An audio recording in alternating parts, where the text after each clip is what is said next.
এটা পৃথিবীকে সবচাইতে আশ্চর্যজনক বিষয়। আদম আলাইহিস সালাম থেকে এ পর্যন্ত এরকম আশ্চর্য ঘটনা আর দ্বিতীয়টি ঘটে নাই। আমরা আলোচনা করলেই জানতে পারবো যে আল্লাহ কি বলেছেন এখানে।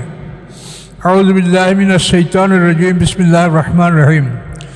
সুবহানাল্লাযী আসরা বিআবদিহি লাইলাম মিনাল মাসজিদিল হারামি ইলাল মাসজিদিল আকসা আল্লাযী বারাকনা হাওলাহু লিনুরিয়াহু মিন আয়াতিনা ইন্নাহু হুয়াস সামিউল বাসীর। পবিত্রতা সেই আল্লাহর, যিনি তার বান্দাকে রাতের একাংশে মসজিদে হারাম থেকে দূরবর্তী মসজিদে নিয়ে গেলেন। মসজিদে হারাম হলো মক্কা ঘর, কাবা ঘর, আর মসজিদে আকসা দূরবর্তী মসজিদ হচ্ছে বাইতুল মুকাদ্দাস। এই বাইতুল মুকাদ্দাস, বাইত মানে ঘর, মুকাদ্দাস মানে পবিত্র। এই বাইতুল মুকাদ্দাস, এই অঞ্চলটাকে আল্লাহ তাআলা কোরআনে আরদে মুকাদ্দাসও বলেছেন, পবিত্র ভূমি। তার কারণ এখানে বহু নবী রাসূলদের আবির্ভাব ঘটেছে এই অঞ্চলে। ইব্রাহিম আলাইহিস সালামের ছেলে ইসহাক আলাইহিস সালাম, তারপরে তার ছেলে ইয়াকুব আলাইহিস সালাম, এখান থেকে আরম্ভ করে বনী ইসরাঈলের ঈসা আলাইহিস সালাম পর্যন্ত যত নবী রাসূল আসছেন সব এই বাইতুল মুকাদ্দাস অঞ্চলে আসছেন। তো এই নবী রাসূলদের পদাচরণের কারণে আল্লাহ তাআলা এই জমিনটাকেই পবিত্র জমিন হিসাবে ঘোষণা করেছেন, যে পবিত্র জমিন। তো আল্লাহ বলেন তার বান্দা মুহাম্মদ সাল্লাল্লাহু আলাইহি ওয়াসাল্লামকে তিনি রাতের একাংশে মসজিদে হারাম থেকে দূরবর্তী মসজিদে নিয়ে গেলেন, মসজিদে আকসা, বাইতুল মুকাদ্দাস। আল্লাযী বারাকনা হাওলাহু, সেই মসজিদ এমন একটি স্থানে যে যার চারপাশে আমি বরকত দান করেছি। তা আমি আমার বান্দাকে সেখানে কেন নিয়ে গেলাম? আল্লাহ বলেন লিনুরিয়াহু মিন আয়াতিনা, যাতে আমি তাকে আমার কতগুলি নিদর্শন দেখাতে পারি। ইন্নাহু হুয়াস সামিউল বাসীর, নিশ্চয়ই আল্লাহ তাআলা তিনি সব কিছু শ্রবণকারী এবং সব কিছুর দর্শক। তো আল্লাহ তাআলা তার রাসূলকে কিছু নিদর্শন দেখানোর জন্য মসজিদে হারাম থেকে রজব মাসের 7 তারিখ রাত্রে মসজিদে হারাম থেকে তাকে বাইতুল মুকাদ্দাস নিয়ে গেলেন।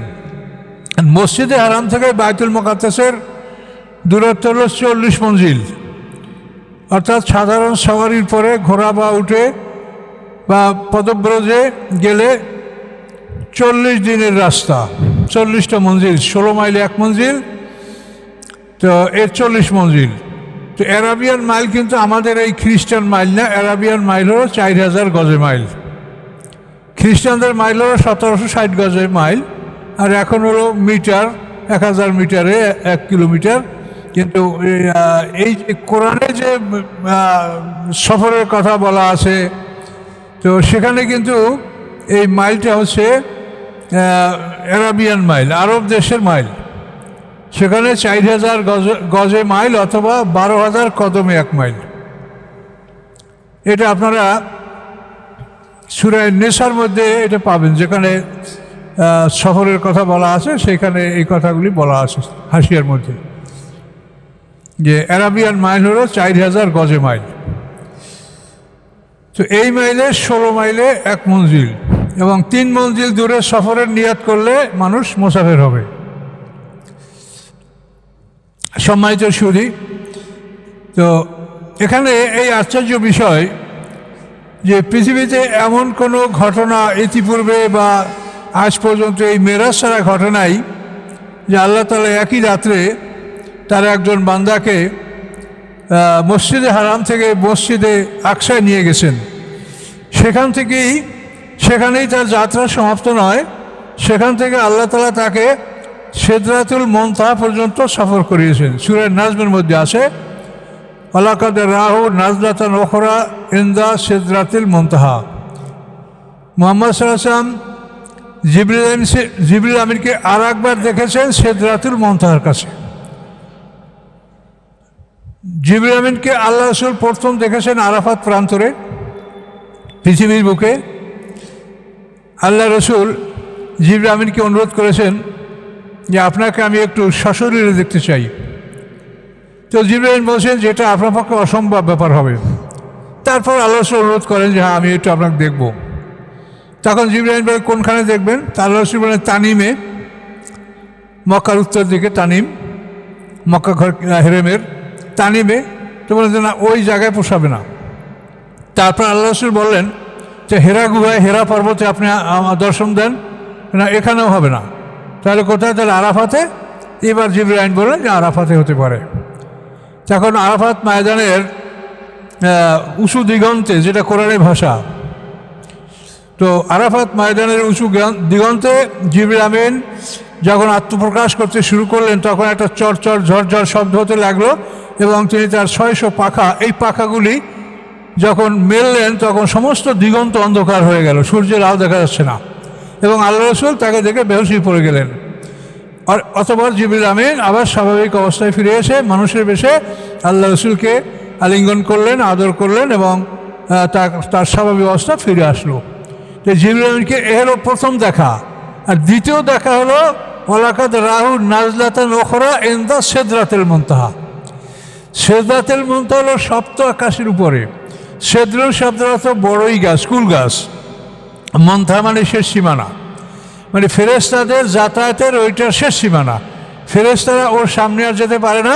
এই সিদরাতুল মুনতাহার পরই আল্লাহর আরও শেষ সীমানা, সিংহাসন আল্লাহর, ওখানেই ফেরেশতাদের যাত্রার সমাপ্তি। এই জন্য ওই স্থানটাকে বলা হয় সিদরাতুল মুনতাহা, শেষ সীমানার কুল গাছ, বড়ই গাছ।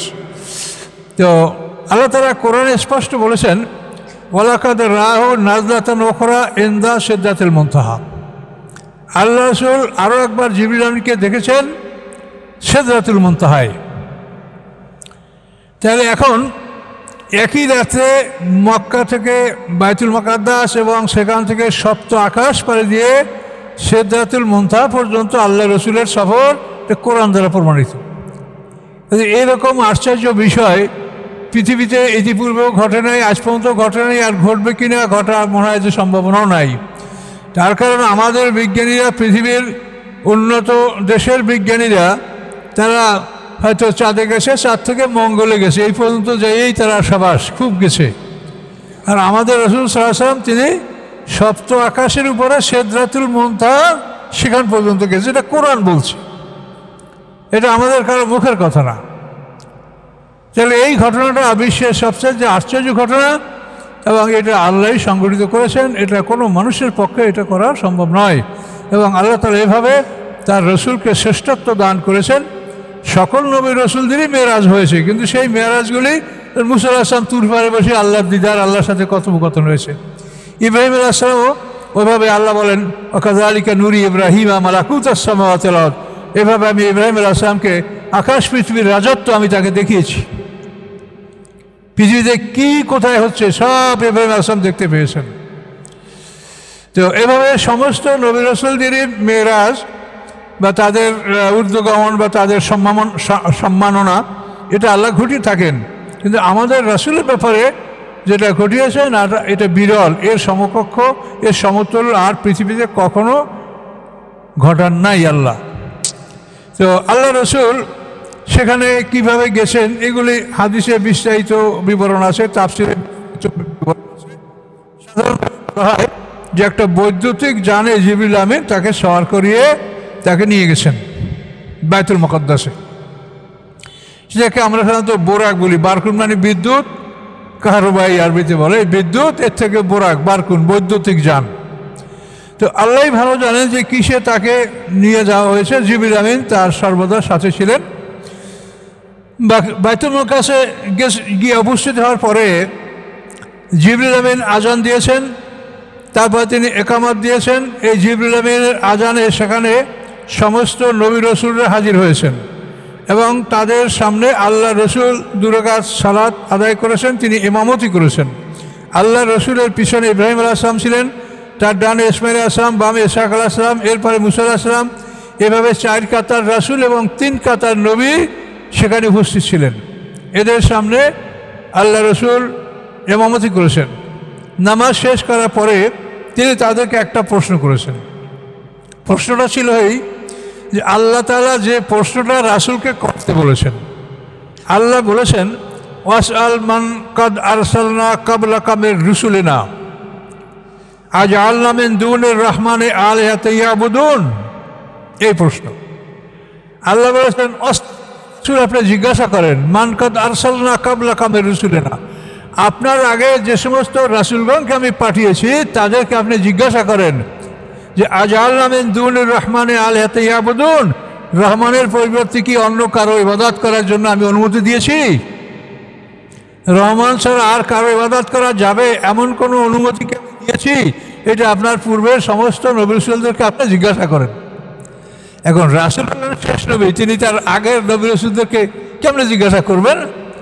এই সুযোগটা আল্লাহ তাআলা এখানে ত্যাগ করে দিলেন যে সব নবী রাসূলদেরকে আল্লাহ হাজির করে দিলেন এবং তাদের সামনে আল্লাহ রসুল মানে সালাত আদায় করার পরে আল্লাহ রসুল এই প্রশ্ন তাদেরকে করলেন যে রহমান, যে আল্লাহ তাআলা এই রহমান আর আল্লাহ তো আল্লাহর সিফাতি নাম, তো আজআলনা মিন দুনির রহমানে আলিহাতান ইয়াবুদুন, যে রহমান ছাড়া আমি আর কোনো ইলাহর ইবাদত করতে কি অনুমতি দিয়েছি?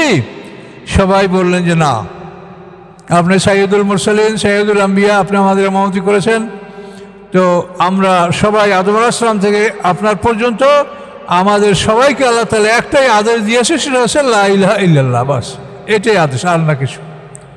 এই লা ইলাহা ইল্লাল্লাহ এই বাণীটাই প্রচার করতে হবে। এখন কোন যুগে কোন সময়ে কোন পয়গম্বর দায়িত্ব পালন করেছেন, এই জন্য ওই কলেমার সাথে সেই পয়গম্বরের নামটা থাকছে। আদম আলাইহিস সালাম এই লা ইলাহা ইল্লাল্লাহর দায়িত্ব যখন পালন করেছেন, ওই আদম আলাইহিস সালামের যুগের কলেমে আসে লা ইলাহা ইল্লাল্লাহ আদম ও শফিউল্লাহ। নূহ আলাইহিস সালাম যখন দায়িত্ব পালন করেছেন, তখন তার কলেমার সাথে আসে লা ইলাহা ইল্লাল্লাহ নূহ নবিউল্লাহ। ইব্রাহিম আলাইহিস সালাম যখন দায়িত্ব পালন করেছেন, তখন তার কলেমার সাথে লেখা আসে লা ইলাহা ইল্লাল্লাহ ইব্রাহিম খলিলুল্লাহ। এভাবে ঈসা রুহুল্লাহ, মুসা কালিমুল্লাহ, দাউদ খলিফাতুল্লাহ, মুহাম্মদ রাসূলুল্লাহ সাল্লাল্লাহু আলাইহি ওয়াসাল্লাম, এই নামগুলি কলেমার সাথে থাকার উদ্দেশ্য হলো যে কোন সময়কে দায়িত্ব পালন করেছে এটার পরিচয়। আর হাসরের ময়দানেও যেহেতু প্রত্যেক পয়গম্বর তার উম্মতকে হাউজে কাউসারের পানি পান করাবেন, কাজে হাসরের ময়দানে আমরা সব মানুষ একই জায়গায় উঠব। সেখানে নবীদেরকে আল্লাহ তাআলা বিশেষ স্থানে হাউজে কাউসারের কিনারায় তাদেরকে বসার ব্যবস্থা করবেন এবং তাদের কাছে পর্যাপ্ত পরিমাণে পেয়ালা থাকবে। তো এখন কোন নবীর উম্মতকে এটা জানার জন্য কলেমার সাথে নবীর নাম থাকা প্রয়োজন, এবং এইটা আমলনামার হেডলাইন। আমলনামার প্রথম বাক্যটাই হলো আমাদের লা ইলাহা ইল্লাল্লাহ, এর সাথে মুহাম্মদ রাসূলুল্লাহ। তাহলে এই বাতাকা মানে এই আইডেন্টি কার্ড দেখেই ফেরেশতারা বুঝতে পারবে যে এই লোকগুলো উম্মতে মুহাম্মাদি, এরা মুহাম্মদের উম্মত। তখন ফেরেশতারা আমাদেরকে পথ দেখিয়ে দেবে যে এই পথে অগ্রসর হলেই রাসূল সাল্লাল্লাহু আলাইহি ওয়াসাল্লাম সাথে দেখা হবে এবং তার হাতে আপনারা হাউজে কাউসারে পানি পান করতে পারবেন। তো এই জন্য কলেমার সাথে পয়গম্বরের নামটা এটা অনিবার্য করা হয়েছে, এটার উপকারিত সেই। তো এই কথাবার্তা এখানে সমাপ্ত হলো। তো আল্লাহ রসুল বিভিন্ন আকাশে বিভিন্ন নবী রসুলদের সাথে সাক্ষাৎ করেছেন। প্রথম আকাশে আদম আলাইহিস সালামকে দেখেছেন, তো আকাশে এভাবে ইউসুফ আলাইহিস সালামকে, তারপর তৃতীয় আকাশে ঈসা আলাইহিস সালামকে, তারপরে চতুর্থ আসমানে মুসা আলাইহিস সালাম, হারুন আলাইহিস সালামকে, পঞ্চম আকাশে মুসা আলাইহিস সালামকে, এভাবে সপ্ত আকাশে ইব্রাহিম আলাইহিস সালামকে বিভিন্ন সেখান থেকে আল্লাহর দরবার থেকে বিদায় এর পথে। তো এই যে নামাজের কথা, ৫ ওয়াক্ত নামাজ সম্বলিত আদেশ, এ সম্পর্কে আমরা বহু কথা আগে বলেছি যে আল্লাহ তার রাসূলকে ৫ ওয়াক্ত নামাজ দিয়েছেন, এটা হাদিসে বলা আছে, কিন্তু আমরা এটাকে সমর্থন করি না। তার কারণ আল্লাহ তাআলা এমন নন যে তার কিছু অজানা আছে। তো আল্লাহ তাআলা এরকম কোনো কাজ করেন না যেটা অনিয়ম। কাজেই আল্লাহ কাজ করেন সেটা চিরন্তন, সেখানে কোনো সন্দেহ ভুল ভ্রান্তি থাকে না। কাজে আল্লাহ তাআলা আমাদেরকে 5 ওয়াক্ত নামাজ ফরজ করেছেন, এটাই সত্য। পূর্ববর্তী উম্মতের উপরে নামাজ ছিল 3 ওয়াক্ত, আমাদের নামাজ হয়েছে 5 ওয়াক্ত। আর মেরাজের আগেও নামাজ ছিল আমাদের উপরে ফজর এবং মাগরিবে 2 ওয়াক্ত। এরপরে মেরাজের নামাজ হয়েছে 5 ওয়াক্ত। কিন্তু এই 5 ওয়াক্ত নামাজের ব্যাপারটা এটা আমরা মনে করি এটা ইসরায়েলের রওয়ায়াত বা এটা কোনো সত্য ঘটনা না, এটা হতেই পারে না। এবং আল্লাহর রসুল যাকে আল্লাহ তাআলা কত মানে উন্নত মানের সম্ভব কোরআনে বলা আছে, ইজ ইয়াকশা সিদরাতা, যে আল্লাহ রসুল যখন সিদরাতুল মুনতাহায় উপনীত হয়েছেন, তাকে তখন তাকে এমন বস্তু দ্বারা আবৃত করা হয়েছিল যেটা আল্লাহই জানেন। এত সুন্দরভাবে ওই জায়গাটা সাজিয়ে আল্লাহ রসুলকে অভ্যর্থনা জানানো হয়েছে। এত বড় সম্মানিত মেহমান, সেই মেহমান বিদায় আবার এসার পরে ফজর পর্যন্ত কোনো ফরজ নামাজ নাই। এই সময় আমরা বিশ্বাস করবো, আপনি যদি ওভার ডিউটি করেন সেটা আপনি লাভ পাবেন, সেটা তাহাজ্জুদ নামাজ পড়ে হতেই পারে না যে সেই আল্লাহ আবার আমাদেরকে দিবারাত্রিতে হাদিস তো এটাকে দেখেন কতভাবে সংরক্ষণ করা হয়েছে। আল্লাহ রসুলের ইন্তেকালের আগে, অর্থাৎ আল্লাহ রসুল বিদায়ের পরে যে তিনি 81 দিন ছিলেন, এই সময়টা আল্লাহ রসুল শুধু কোরআনের পিছনেই সময়টা ব্যয় করেছেন। কোরআন ঠিক মতো লেখা হয়েছে কিনা, যে 50 জনের মতো কাতেব হই তারা ঠিক মতো লিখেছে কিনা, কোনো একটা মক্কি, কোনো একটা মাদানি, কোন সূরার মধ্যে কোনো একটা ঢুকবে, এগুলি সব দেখভাল করার জন্য আল্লাহ রসুল এই 81 দিন সময়টা কাটিয়েছেন। কোনো না যুদ্ধ, না বিগ্রহ, না অন্য কোনো কিছু। এই সময় সবসময় মসজিদে সাহাবায়ে কেরামরা ভরপুর ছিলেন এবং জিবরিল আমিন সবসময় আল্লাহ রসুলের সাথে ছিলেন। জিবরিল আমিন আল্লাহ রসুলকে 2 বার কোরআন শরীফ মুখস্থ শুনিয়েছেন এবং আল্লাহ রসুল জিবরিল আমিনকে 2 বার মুখস্থ শুনিয়েছেন। এইভাবে কোরআনকে একটা চূড়ান্ত করে 71 তো করেন নাই, কিন্তু যাদের কাছে লেখা ছিল কাতেবি, তাদের কাছে বিষয়টা চূড়ান্ত করে আল্লাহ রসুল পৃথিবী থেকে অন্যরকম করা হয়েছে। ওসমান গনি রাদিয়াল্লাহু তাআলার সময় করা হয়েছে কি, সেটা একই জিনিস, কিন্তু এতটুকু করা হয়েছে যে হাদিসের মধ্যে বর্ণিত হয়েছে যে উনজিলাল কোরআন আলা সাবাতে, মানে 60টা ভাষায়, মানে 60টা ভাষায় কোরআন নাযিল হয়েছে। 60টা ভাষার অর্থ হলো যে বিভিন্ন যে বড় বড় গোত্র, সাকিব, হাওয়াজিন, কুরাইশ, মোদের, এই বড় বড় যে জাতিগুলি, এদের মানে ভাষাগত যে একটু ব্যবধান, যেমন ইয়াত্তাহারুন, এটা কেউ কেউ বলছে ইয়া তাতাহারুন, এইভাবে একটা শব্দের উচ্চারণে এই 60টা জাতির মধ্যে একটু ব্যবধান ছিল। তো এখন এই 7টা ভাষায় কোরআন তারা পড়তো, একই শব্দ, কিন্তু এটা যেমন অদ্দহা, এটাকে কোনো জাতি পড়তো অদ্দহে, অদ্দহে অল্লাইল, এরকম একটু যে যাওয়ার একটু ব্যবধান করে একটু মানে হেরফের করে পড়ার একটা সিস্টেম ছিল। শব্দটা কিন্তু ঠিকই ছিল। তো এগুলির কারণে ও যখন ইসলাম সারা পৃথিবীব্যাপী ছড়ায় পড়ছিল, মহাদেশ থেকে মহাদেশব্যাপী, তখন এগুলিতেও সন্দেহ সৃষ্টি হচ্ছিল যে তাহলে অদ্দহে না অদ্দহা। তখন ওসমান গনি রাদিয়াল্লাহু তাআলা আনহু এই সমস্ত কপিগুলি তলব করে শুধু আলা লোগাতে করাইছেন। এই 60টা লোগাতে যে কোরআন নাযিল হয়েছে, এটা সব অন্য অন্য শব্দগুলির ক্যান্সেল করে শুধু কোরাইশরা কি উচ্চারণ করে, এই শুধু কোরাইশদের উচ্চারণটা রাখা হয়েছে, অন্য উচ্চারণগুলি রহিত করা হয়েছে। ওসমান গনি এতটুকু কাজ করেছেন। তো এই জন্য কিন্তু যারা সমালোচক, তারা অনেক সমালোচনা করে যে ওসমান গনি কোরআন পুরাই আছে, তো মুখ করছে, সমুখ করছে, কিন্তু সে কাজটা এতটুকুই করছে যে উনজিলার কোরআন আলা সাবাতে আবহর, মানে আহরুফেন, 60টা হরফ, অর্থাৎ 60টা লোগাতে, মানে 60টা আঞ্চলিক ভাষায় যে কোরআনের কোনো কোনো শব্দগুলি উচ্চারণ করার বৈধতা ছিল, ওসমান গনি রাদিয়াল্লাহু তাআলা তাকে সব বাতিল করে দিয়ে শুধু কোরাইশরা কি উচ্চারণ করছে এটাই রাখা হয়েছে। তো এখন আমাদের কাছে যে কোরআন উচ্চারণটা আছে, একই উচ্চারণ, এটা কোরাইশদের উচ্চারণ। তো সম্মানিত সুধী, আল্লাহ রসুল এই কোরআন তিনি এভাবে সুরক্ষা সংরক্ষণ করার ব্যবস্থা করেছেন। এরপরে সূরা হিজরে 9 নম্বর আয়াতে আল্লাহ স্পষ্ট বলেছেন, ইন্না নাহনু নাযালনা যিকরা ওয়া ইন্না লাহু লাহাফিজুন, নিশ্চয়ই আমি এই কোরআন নাজিল করেছি এবং নিশ্চয়ই আমি কোরআনের হেফাজতকারী।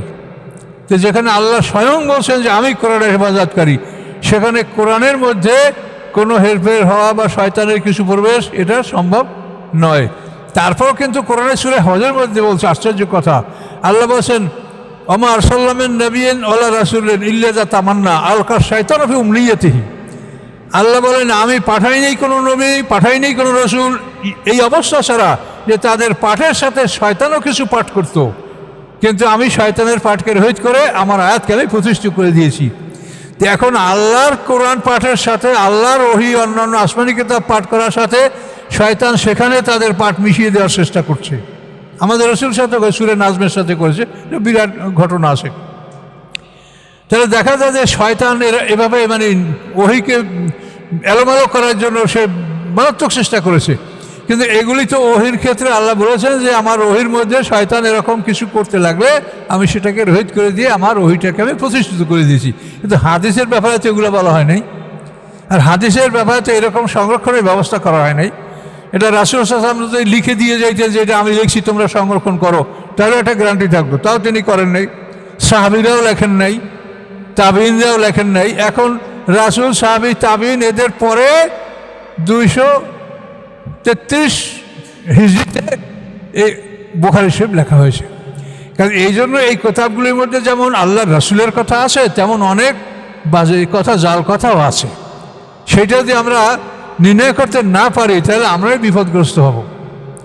এই জন্য কোরআন এর মধ্যে কোনো সন্দেহ নাই, কিন্তু হাদিস তো আর লড়াই ব্যাপী না, এটা আপনাকে যাচাই বাছাই করতে হবে, কোরআনের সাথে মিলিয়ে দেখতে হবে যে কথাগুলো ঠিক আছে কিনা। আর কোরআনের সাথে মিলানো ছাড়া অন্য কোনো উপায় আমরা যাচাই বাছাই করতে পারবো না, অন্য কোনো উপায় এগুলি সঠিক উপায় হবে না। তো এই জন্য হাদিসের যে কথাগুলি আসে, যে অনেক হাদিস, এজন্য আমাদের দিনের কোনো ক্ষতি হচ্ছে না। আমাদের যে ইসলামের অবকাঠামো বা আমাদের দিনের যে স্ট্রাকচার, আমরা যে শরীয়তের ফরজ, ওয়াজিব, সুন্নাত, মুস্তাহাব, এ ব্যাপারে কোনো ব্যাপারে আমাদের কোনো ব্যবধান হচ্ছে না। হচ্ছে কি, এই জাল হাদিসগুলির মাধ্যমে আমাদের মধ্যে অতি গোপনের শিরক ঢুকিয়ে দেওয়া হচ্ছে। এটা কিন্তু খুব গভীরভাবে গবেষণা না করলে এটা আপনার ধরা পড়বে না।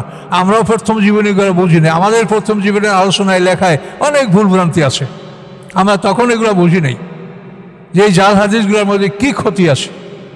তো যাই হোক, সেগুলো আমি আলাদা পর্বে আপনাদের সামনে আলোচনা করব বা ইউটিউবে দেবো, আপনারা দেখতে পারবেন।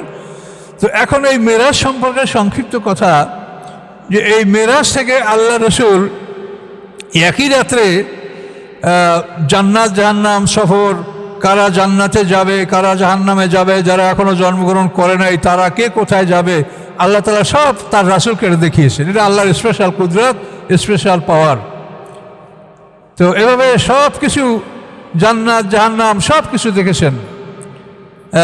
অমর ইবনুল লুহা, যে আরব দেশে প্রথম পাথরের মূর্তি আমদানি করেছিল, সে কিভাবে আগুনে জ্বলছে আল্লাহ রসুল তাকে দেখেছেন। কেদার বিন সালেহ, যে সালেহ আসলামের রুটের পা কেটেছিল, সে কীভাবে আগুনের শাস্তি পাচ্ছে আল্লাহ রসুল তা দেখেছেন এবং বর্ণনা করেছেন। নারীদের সম্পর্কে আল্লাহ রসুল একটু আফসোস করে বলেছেন, জিয়া মাশার নেশা উরিত আকসারা কুন্না ফিন্নার, হে নারীগণ তোমাদের অধিকাংশ আমি জাহান্নামে দেখে আসি। এখন এটা আমরা, আমার মা, আমার বোন, আমার মেয়ে, এভাবেই তো তারা, নারীরা তো অন্য কেউ না, কাজেই তারা জাহান্নামে আল্লাহ রসুল দেখেন, এটা তো আমার জন্য দুঃখজনক ব্যাপার। তো এটার কারণ হলো যে নারীদের ব্যাপারে শরীয়তের যে ব্যাপারে গাফলতি, এটা বেশিরভাগ আল্লাহ রসুল উল্লেখ করেছেন ওই হাদিসে, যে তোমরা মানে তোমাদের মধ্যে আর কি যে আল্লাহর শুকরিয়া, এইটার অভাব।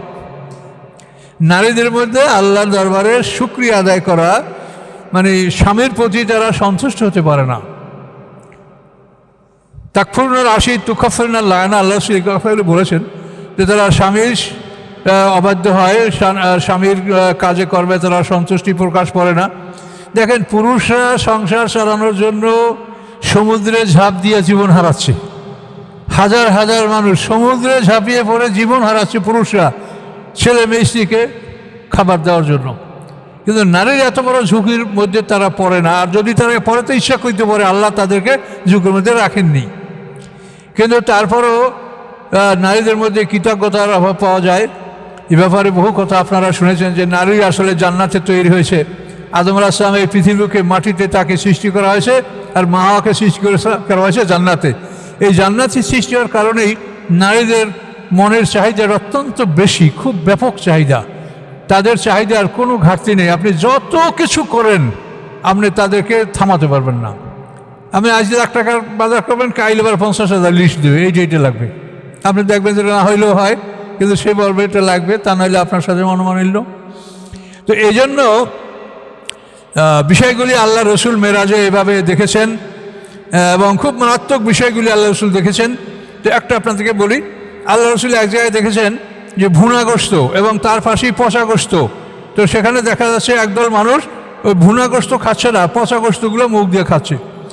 তখন আল্লাহ রসুল জিবরিল আমিনকে জিজ্ঞাসা করলেন যে এদের কি অবস্থা, এরা ভুনাগ্রস্ত খাচ্ছে না পচাগ্রস্ত খাচ্ছে কেন? তখন জিবরিল আমিন বললেন যে এই পুরুষগুলি পৃথিবীতে অবৈধ ভালোবাসা করেছে, স্ত্রীর সাথে ঝগড়াঝাঁটি মারামারি করেছে আর অবৈধ ভালোবাসা করেছে। কোথায় ভাবি, কোথায় পাশের বাড়ির ভাবি, কোথায় খালাতো বোন মামাতো বোন, এইসব নিয়ে তারা পৃথিবীতে ব্যস্ত ছিল, স্ত্রীর সাথে মারামারি ঝগড়াঝাঁটি করেছে। এই জন্য তারা ওই ভুনা গোশত খেতে পারছে না, পচা গোশত খাচ্ছে। তাহলে এই কথাটা আমি অনেক কথার মধ্যে এই জন্য বলছি যে আপনারা এইটা আপনার মানে মনের মধ্যে সবসময় হাজির রাখবেন। একটা সুন্দরী নারী, তাকে যদি আপনি নজরে পড়ে তখনই আপনি মনে করবেন যে এই হলো সেই পচাগ্রস্ত। পৃথিবীটাকে যারা ধ্বংস করছে, পৃথিবীর মধ্যে যারা সবচাইতে মানে দোজগের কাজগুলো যারা করছে, এরাই পৃথিবীর সবচেয়ে সুন্দর নারী। কি যারা জাহান্নামের জন্য মানে আমাদেরকে প্রস্তুত করছে, তারাই সবচেয়ে সুন্দর। আর আল্লাহ রসুল দেখেছেন যে তারা পচাগ্রস্ত। কাজে এই জন্য এই বিষয়গুলি আল্লাহ রসুলের কথার থেকে আমাদের অনেক কিছু শেখার আছে। তো আল্লাহ রসুল এই জান্নাত জাহান্নাম সফর করেছেন, এই সব কিছু দেখার পরে আল্লাহ রসুলকে আবার জিবরিল আমিন আবার সেই মক্কায় সেই মানে মসজিদে হারামে যেখান থেকে তিনি গেছেন সেখানে তাকে পৌঁছে দিয়েছেন। আল্লাহ রসুল এসে দেখেন যে তিনি এখানে উজু করেছেন, করাচ্ছে। তিনি যে দরজা খুলে বের হয়েছেন, দরজার করাটা এখনও নড়ছে। তো এই ঘটনা আল্লাহ রসুল হাদিসে বলেছেন, কিন্তু এটাকে আমরা সমর্থন করছি। কেন করছি? যে আল্লাহ তাআলা যখন আমাদের রাসূলের মেরাজ শুরু করেছেন, তখন পৃথিবীর অন্যান্য যে ফেসগুলা এগুলো অফ রাখছেন আল্লাহ। এটা আপনি দেখেন, আপনারা তো বিদ্যুতের বা ইলেকট্রিক জগৎ বোঝেন যে একটা ফেস অফ করি আর একটা ফেস চালু রাখা যেতে পারে। তো আল্লাহ তাআলা তার এই যে মহাবিশ্ব মহাজগৎ, তা প্যারালাল ইউনিভার্স, এইটা চালানোর জন্য আল্লাহর যে গতি, যেভাবে তিনি এটা চালান চন্দ্র সূর্য বা অন্য কিছুর মাধ্যমে, তো আল্লাহ রসুলের মেরাজ শুরু হওয়ার পরে এটা সব স্থগিত করে রেখেছেন। মেরাজ শেষ হয়েছে, সেখানে বিভিন্ন বর্ণনা আছে, তবে বলা হয় যে অন্তত 27 বছর সময় পার হয়েছে, হতে পারে। কিন্তু এই সময়টা আমাদের পৃথিবীর জন্য 1 সেকেন্ডও না। পৃথিবীর থেকে আল্লাহ রসুলের মেরাজ শুরু, পৃথিবী অফ, তিনি ফিরে আসেন, পৃথিবী আবার চালু। তাহলে এমন হতে পারে যে ওই সময় যদি কেউ এখন হাত তোলে, তো এই 27 বছর পর্যন্ত তার হাতখানা তোলাই রয়েছে, কিন্তু হাঁক হতে হাঁক করেই রয়েছে। এই 27 বছর তো একই অবস্থায় তার কেটেছে। এরপর আল্লাহ রসুল আবার ফিরেছেন, তখন আবার পৃথিবী অন। এইভাবেই এই ঘটনাটা ঘটেছে। এটা বিশ্বের আশ্চর্য ঘটনা, এটার সাথে পৃথিবীর অন্য কোনো ঘটনার তুলনা করা যায় না, এটা মুআজিজা।